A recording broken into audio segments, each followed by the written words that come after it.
사울은 블레셋과의 큰 전쟁을 앞두고 지금 매우 불안해하고 있습니다. 그리고 이스라엘은 절망하고 있습니다. 신정 정치의 이스라엘은 전통적으로 하나님의 지시를 따라 전쟁을 하는 그런 나라인데 이번 이 전쟁에서는 하나님이 사울에게 답을 하시지 않습니다.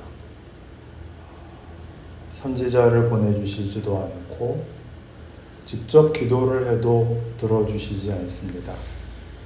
그는 할 수 없이 사무엘을 찾아갑니다. 문제가 하나 있는데 사무엘이 이미 죽었다는 사실입니다. 28장 오늘 읽은 앞부분 8절에 보시면 사울은 변장을 하고 자기 신분을 감추고 신접한 여인을 찾아가서 사무엘을 불러 올리라 그렇게 이제 명합니다. 논란의 여지가 있죠.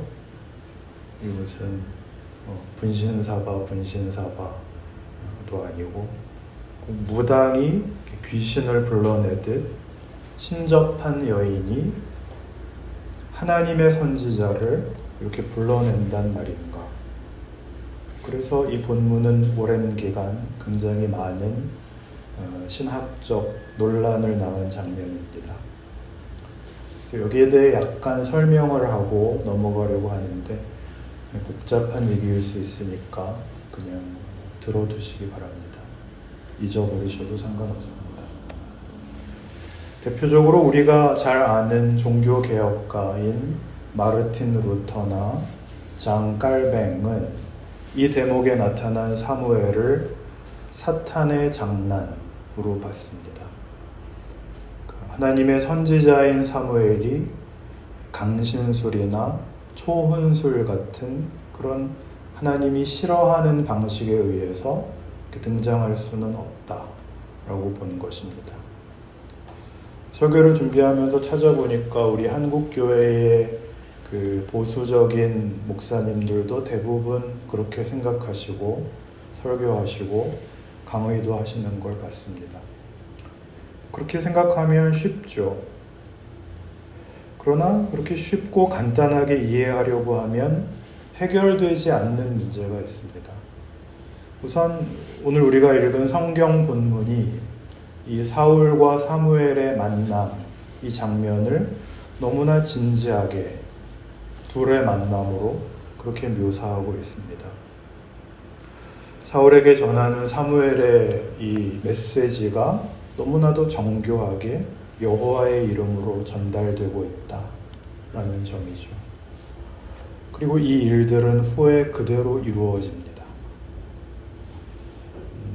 사탄의 장난이라고 얘기하는 분들은 그래서 사탄 역시 영적인 존재이니까 그런 모든 내용들을 잘 알고 사람을 속이는 것이다 라고 주장을 하며 그러므로 우리 성도들도 사탄의 장난에 속아 넘어가지 않도록 주의해야 된다는 식의 교훈을 억지로 갖다가 붙이기도 하셨습니다.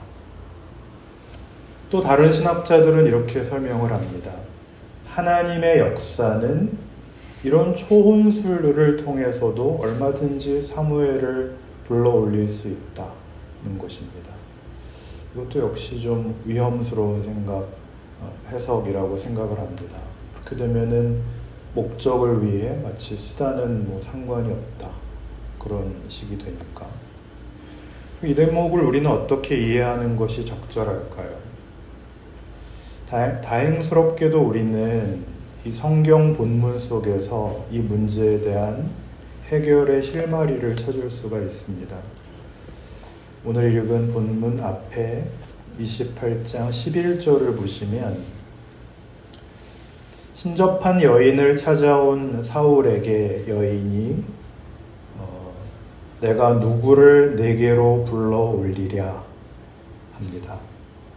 아직 사울인지 모르는 거죠. 무당이 이 변장한 사울에게 내가 누구를 내게로 불러올리랴. 그러자 사울이 사무엘을 불러올리라 합니다. 그리고 12절로 넘어가는데 보시면 12절이 바로 여인이 사무엘을 보고 큰 소리로 외치며 이렇게 시작을 합니다. 그러니까 성경 본문만 놓고 보면 이 11절과 12절 사이에 이 여인이 어떤 주술적인 행위, 소위 초혼술, 강신술을 해서 사무엘을 불러냈다라는 기록이 없습니다. 그렇다면 이 얘기는 여인의 주술 행위와 전혀 상관없이 사무엘이 등장했다는 말이 됩니다. 즉, 이 일은 여인의 강신술에 의한 것이 아니라 하나님의 특별하신 목적에 의해 일어난 일이라고 보는 것이 더 타당해 보입니다. 그 증거로 신접한 여인은 나타난 사무엘을 보고 놀라고 두려워합니다. 자기가 불러냈다면 이렇게 놀라지는 않았겠죠. 자기가 어떤 주술적인 행위를 하기도 전에 사무엘이 나타나는 것을 보았기 때문에 그는 놀랐을 것입니다. 어떤 분들은 또 여기 사무엘이 13절에 보시면 여인이 사울에게 이르되 내가 영이 땅에서 올라오는 것을 보았나이다. 이렇게 나오잖아요. 사무엘이 땅에서 올라왔답니다. 이 설명을 들어서 죽어서 하늘로 올라갔을 하나님의 곁에 있을 사무엘의 영혼이 어떻게 땅에서 올라올 수가 있느냐 라고 의문을 제기하기도 합니다. 그러므로 이건 가짜 사무엘이고 귀신의 장난이다. 이렇게 귀결이 되죠. 그러나 예수님이 십자가에 못 박혀 돌아가셨을 때에도 마태복음 27장을 보시면 무덤이 열리고 잠자는 자들이 일어나 거룩한 성도들에게 그 모습을 보였다라는 대목이 있습니다. 그러니까 죽은 성도의 영혼이 하늘에 있다라고 하는 설명은 하늘이라는 물리적인 공간이나 특정 장소에 대한 어떤 이원 대립적인 설명이라기보다는 성도의 지위, 성도된 위치에 대한 은유적인 설명이라고 보셔야 할 것입니다. 결국 오늘 본문에 나타난 사무엘은 사탄의 장난으로 불려온 가짜 사무엘이 아니라 죽은 사무엘이 마지막으로 사울에게 하나님의 메시지를 정확하게 전달하기 위하여 특별한 하나님의 의도에 의해 여인의 주술적인 행위와 상관없이 나타났던 것으로 그렇게 이해하는 것이 적절하려고 봅니다. 진짜 사무엘이었다. 이렇게 생각하시면 되겠죠. 이렇게 들어두시고 이제 오늘 우리가 주목하려고 하는 것은 이 사건을 통해서 성경이 우리에게 하고 싶은 이야기입니다.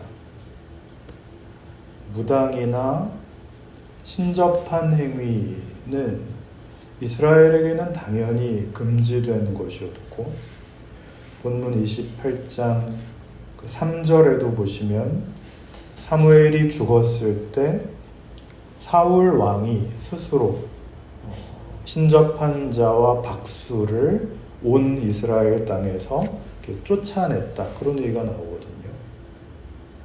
자기가 쫓아내놓고 그래놓고 하도 다급해서 하나님의 뜻을 알고 싶어서 아니 더 구체적으로 무슨 도움을 받고 싶어서 사울은 사무엘을 불러올리라. 그 영혼을 불러올리라 라고 합니다. 사무엘이 등장을 했습니다. 처음부터 부정적이고 적대적입니다. 어찌하여 나를 성가시게 하느냐 그러죠. 하나님이 너를 버린 사실을 모른단 말이냐 우리 이미 본 사무엘상 15장에서 사울이 하나님의 명령에 불순종한 일을 아말렉과 관련하여 그 일을 다시 재론하고 하나님이 내 왕위를 버리고 다른 사람에게 주고 다윗에게 그리고 너와 이스라엘이 다 이번 전쟁에서 죽으리라 이렇게 됐습니다. 혼비백산이라는 말이 있죠. 사울이 그만 혼절을 하고 말죠. 그리고 신접한 여인이 그를 깨워 그에게 음식을 먹여서 이제 돌려보내는 기가 막힌 사건입니다.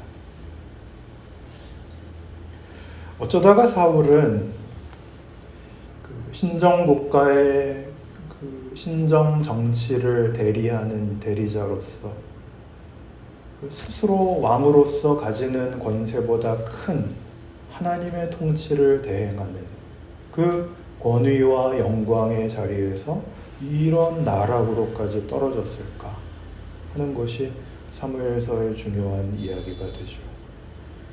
하나님이 그를 버려 아니 사무엘 스스로가 끝까지 하나님께로 돌이키기를 거부하고 자기 길을 감으로 하나님으로부터 은혜를 받지 못하자 그에게는 어떤 권위도 가치도 자랑도 승리도 안심도 만들 수 없게 되었다 라고 하는 것을 사무엘서는 길게 이렇게 설명하고 있는 중입니다. 그러면 이 시점에서 사울은 어떻게 해야 했을까요? 당연히 그는 회개해야 했습니다. 우리가 묻고 싶은 것이죠. 사울은 왜 회개하지 않았을까? 우선 성경이 말씀하는 바 회개란 무엇인가를 우리 거듭 따져봐야 됩니다. 우리는 회개를 언제나 과거의 잘못을 만회하는, 과거의 잘못을 자책하고 후회하는 것이라고 생각을 합니다. 그래서 우리는 이 사울의 잘못을 말하자면 늘 우리의 신앙 삶에서 늘 반복하고 있는 셈입니다. 우리 마태복음 16장을 한번 찾아보시겠습니다.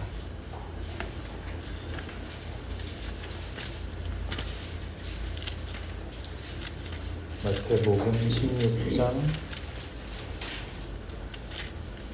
21절부터 24절까지를 한번 같이 읽겠습니다. 시작. 이때로부터 예수 그리스도께서 자기가 예루살렘에 올라가 장로들과 대제사장들과 서기관들에게 많은 고난을 받고 죽임을 당하고 제3일에 살아나는 것을 제자들에게 베드로가 예수를 붙들고 항변하여 이르되 주여 그리하옵소서 이 일이 결코 죽게 미치지 아니하리이다. 예수께서 돌이키시며 베드로에게 이르시되 사탄아 내 뒤로 물러가라. 너는 나를 넘어지게 하는 자거다. 내가 하나님의 일을 생각하지 아니하고 도리어 사람의 일을 생각하는도다 하시고 이에 예수께서 제자들에게 이르시되 누구든지 나를 따라오려거든 자기를 부인하고 자기 십자가를 지고 나를 따를 것이니라. 예수께서는 우리를 위하여 십자가를 지고 가십니다.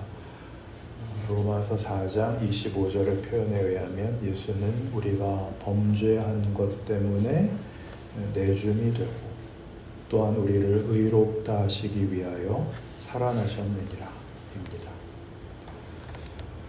그러나 베드로는 무엇을 이렇게 항변했느냐 하면 메시아가 되시려면 인류를 구원하시려면 승자가 되어야 합니다.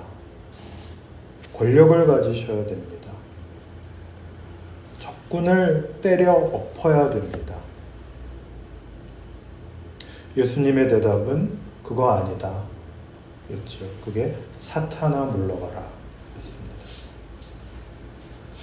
그럼 뭡니까? 내가 죽을 것이다. 부활할 것이다. 그리고 우리에게 요구하십니다. 내가 이 길을 열었으니 너희는 자기 십자가를 지고 나를 따를 것이니라. 예수께서 우리의 죄를 지시고 죽으신 것 같이 우리 보고 우리 십자가를 지고 죽어야 되는 그 십자가를 지고 쫓아오랍니다. 우리 십자가란 뭐죠? 절망, 후회, 실패, 자책입니다. 과거를 다 씻어서 만회해야 주를 따를 수 있는 자격을 얻는 것이 아니라 이런 해결할 수 없는 것들을 끌어안고 나를 따르랍니다.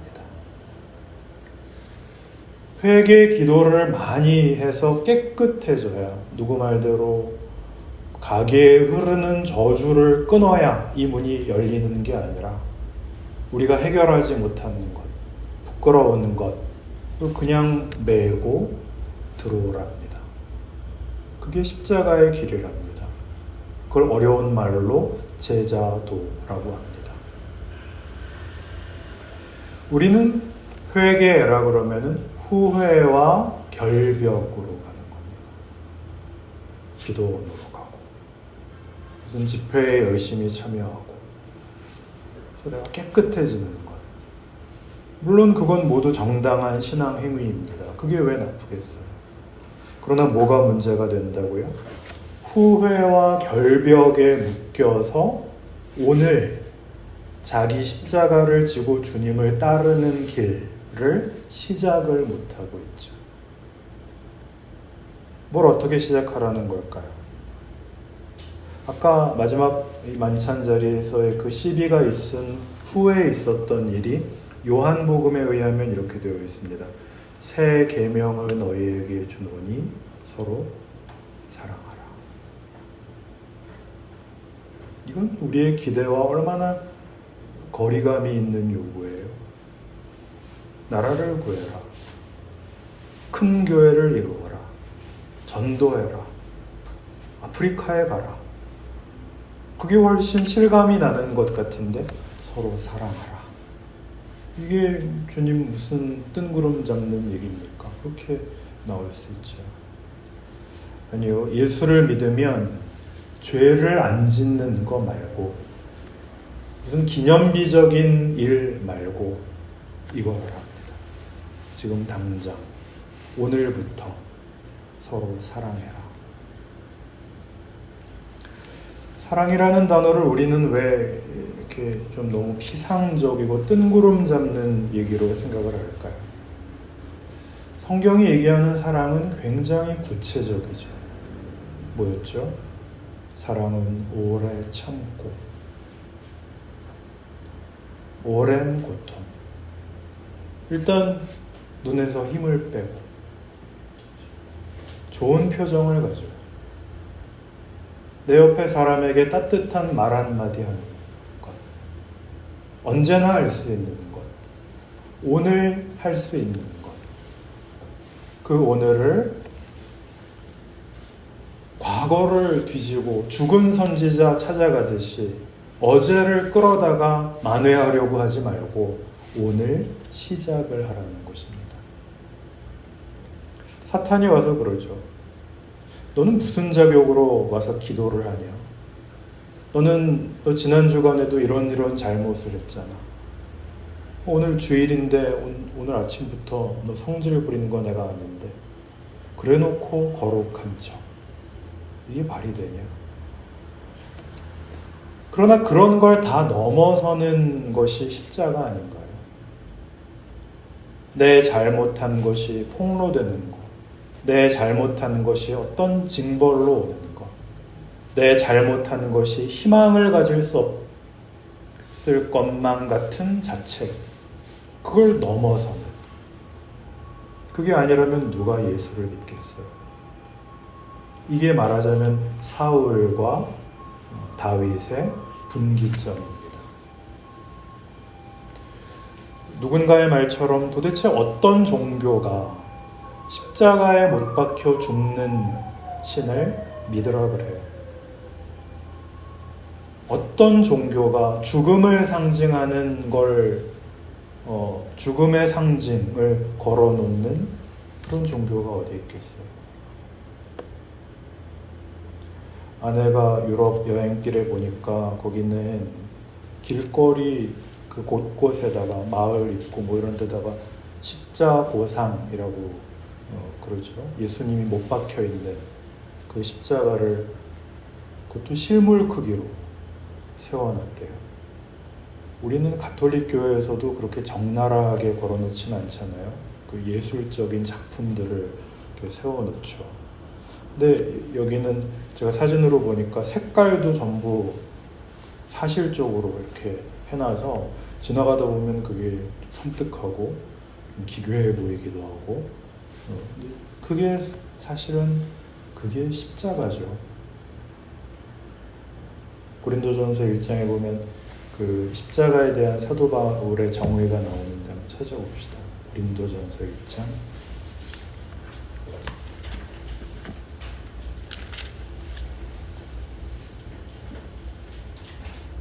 18절 십자가의 도가 멸망하는 자들에게는 미련한 것이요 구원을 받는 우리에게는 하나님의 능력이라.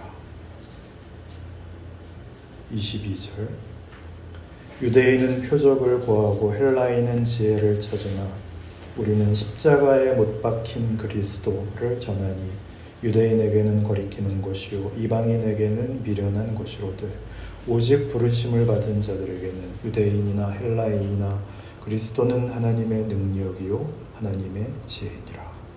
십자가가 현실이라는 겁니다.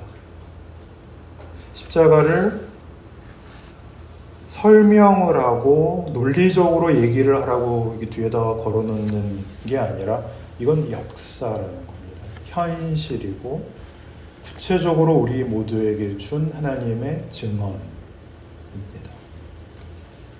이런 식의 증언이죠. 그럼 당신은 사울보다 낫습니까? 우리에게 하는 증언입니다. 어떻게 대답을 하셔야 돼요? 낫습니다죠. 우리가 사울보다 잘했다는 얘기가 아니라 우리의 운명이 십자가의 은혜에 근거하고 있다는 그 사실로 우린 자신 있게 대답을 할 수 있는 겁니다. 왜요? 여기 사울에게는 아직 예수가 안 왔고 우리에게는 예수가 왔으니까. 사울에게는 아직 십자가가 없고 우린 있으니까. 예수께서 우리에게 뭘 약속했는지 무슨 길을 열었는지 알게 됐으니까. 얼마나 잘하느냐, 얼마나 이해하느냐, 내 믿음이 충만하냐, 부족하냐 이런 걸 떠나서 그 사실이니까요. 그걸 떠나 그걸 십자가로 하나님이 증언하셨으니까요. 그러니 누구든지 나를 따라오려거든 자기를 부인하고 자기 십자가를 지고 나를 따를 것이니라. 그렇죠? 십자가를 지고 나를 따르라. 이게 어떤 간절함과 우리의 열심으로 가는 것 아닙니다. 은혜 받으면 신학교를 가서 목사가 되라는 얘기 아닙니다. 헌금 내라는 소리 아닙니다. 재산을 교회에 바치라는 것 아닙니다. 십자가는 우리의 현실입니다. 사울 왕이 위기에 처했을 때 죽은 선지자를 찾듯 과거에 얽매여서 전전긍긍하는 그런 인생이 아니라 자기 십자가를 지고 자기가 오늘 지고 가는 인생을 살라고 합니다. 빌립보서 3장에서는 이런 그 신자의 현실, 이른바 제자도를 이렇게 명확하게 정리하는 데가 있어서 한번 찾아보겠습니다. 빌립보서 3장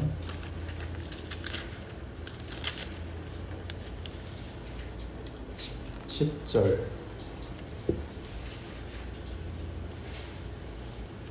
10절부터 12절까지 같이 읽죠. 시작. 내가 그리스도와 그 부활의 권능과 그 권한의 찬양을 알고자 하여 그의 죽으심을 본받아 어떻게 해서든지 죽은 자 가운데서 부활에 이르려하니 내가 이미 얻었다도 온전히 이루었다도 알아야 오직 내가 그리스도 예수께 잡힌 바 된 그것을 잡으려고 달려가노라. 죽은 자 가운데서 부활에 이르는 길인데 이미 얻었다함도 아니고 온전히 이룬 것도 아니랍니다. 오직 예수께 잡힌 바 되어 간답니다. 굉장한 표현입니다. 어떤 자격을 얻어서 시작하지 않습니다. 죽은 자 가운데서 죽어 마땅한 현실을 해서 주를 따르겠습니다. 그게 기독교 신앙생활이라는 거죠. 여러분 혹시 보신 분이 계신지 모르겠는데요. 요즘 기독교 TV 방송을 틀면 가끔씩 별세하신 목사님들, 훌륭하신 분들, 화용조 목사님, 조용기 목사님 이런 분들의 설교나 생전의 업적을 이렇게 영상으로 보여주면서 마지막으로 멋진 음악과 함께 우리도 목사님 뜻을 따르겠습니다. 짜잔 하면서 끝나는 무슨 북한에서 만든 것 같은 그런 영상을 보게 됩니다. 오늘 우리 사무엘서의 말씀을 묵상하다가 문득 그 장면과 겹쳐 보여서 좀 그랬습니다. 우리 한국 교회가 본문 속 사울의 길을 따라가고 있는 게 아닌가 싶은 그런 기우가 들었습니다. 오늘 본문 속 사울의 모습, 점점 위기로 몰리는 자신의 처지를 두려워하고 떨며 어찌할 바를 몰라서 생전에 애증의 멘토로 따르던 죽은 선지자 사무엘을 불러내어 그 혼령을 불러내어 서라도 의지하고자 했던, 이때까지도 자기의 대책, 자기의 능력, 자기의 지혜, 그리고 자기의 방법, 종교적 방법이죠. 그것들을 의지하느라 분명 이때도 돌아오기를 바라고 계셨을, 진정한 의미에서의 회개를 기다리고 계셨을 하나님의 은혜를 끝내 구하지 못하는 이 가련한 사울의 모습을 확인하시고 그 사울의 길을 따르지 마시고 여러분의 고백과 오늘 여러분에게 주어진 약속들이 여러분의 현실이 되고 또 미래가 되는 그런 하나님의 자녀의 승리를 누리시기를 바랍니다. 기도합시다. 하나님 아버지, 우리에게는 소망이 있고 하나님의 권능 아래에 있는 영광된 운명이 있습니다. 우리의 못난 것들에도 불구하고 하나님의 은총으로 넘치게 하시는 삶을 살도록 계획된 인생인 줄을 아는 믿음과 순종과 용기를 가지고 하나님의 자녀, 빛의 사람, 하나님의 은혜와 기적이 되는 인생을 살아내는 우리 교우님들 다 되게 하여 주옵소서. 우리 입술에 찬송이 있고 기쁨이 있고 증거가 있고 자랑이 있게 하여 주옵소서. 예수님 이름으로 기도합니다. 아멘.